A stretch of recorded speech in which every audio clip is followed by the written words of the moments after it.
Guys, তোমাদের সবাইকে expert বঙ্গতে স্বাগতম। তো আজকে আবার একটা নতুন ভিডিও নিয়ে হাজির হলাম। আজকে করব এলপিজি গ্যাস আর কোকা কোলা এই দুটা করে দেবো মিক্সিং করার পর কি রিয়াকশন হয় এটাই আমরা দেখব। তো চলো শুরু করা যাক।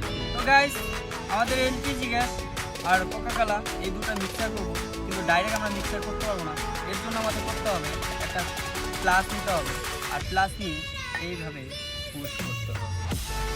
তো আমরা এইভাবে যদি পুশ করি, দেখতেই পাচ্ছেন, এইভাবে যদি পুশ করি গ্যাস সম্পূর্ণ উড়ে যাচ্ছে না, কারণ এইভাবে মিক্সিং করলে ডাইরেক্ট কিন্তু মানে কোকা কোলা সম্পূর্ণ বেরিয়ে যাবে। তো তার জন্য আমাদের কি করতে হবে, এই বোতলে এক জায়গায় করতে লাগবে।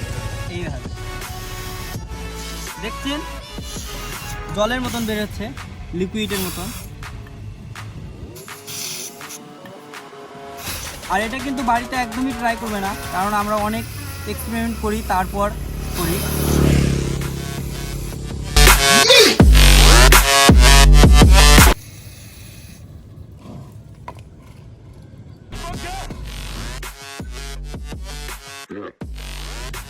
তো গাইস, আপনি কিন্তু এলপিজি গ্যাস ডাইরেক্ট হাত দিয়ে ধরতে পারবেন না, কারণ এই এলপিজি গ্যাস অনেক ঠান্ডা হয়, প্রায় 100 ডিগ্রি ঠান্ডা।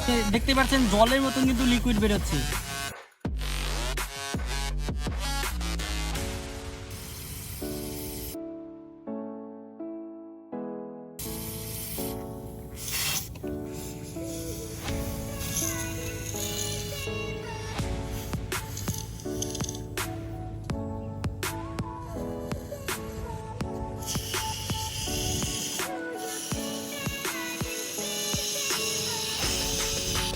গাইস, দেখতে পাচ্ছ বোতলের চারপাশে কিন্তু বরফ জমে গেছে, এতটা ঠান্ডা। আমি তো খালি হাতে রাখতে পারতেছি না। তো এখন আমরা এটার সঙ্গে এটা করে দেবো মিক্সিং, তারপর রিয়াকশনটা দেখো। এই দেখতে পাচ্ছ জলের মতন ডাকছে।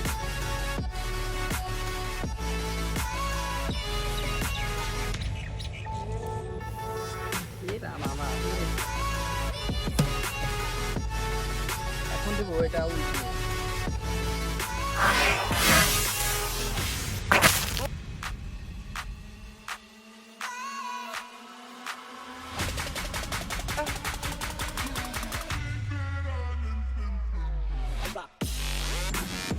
তো গাইস, কেমন হলো ভিডিওটা অবশ্যই কমেন্ট করে বলো, আর সাবস্ক্রাইব করো আমার চ্যানেলটাকে এরকম ভিডিও পাওয়ার জন্য, আর লাইক করো, শেয়ার করো বন্ধুদের সাথে।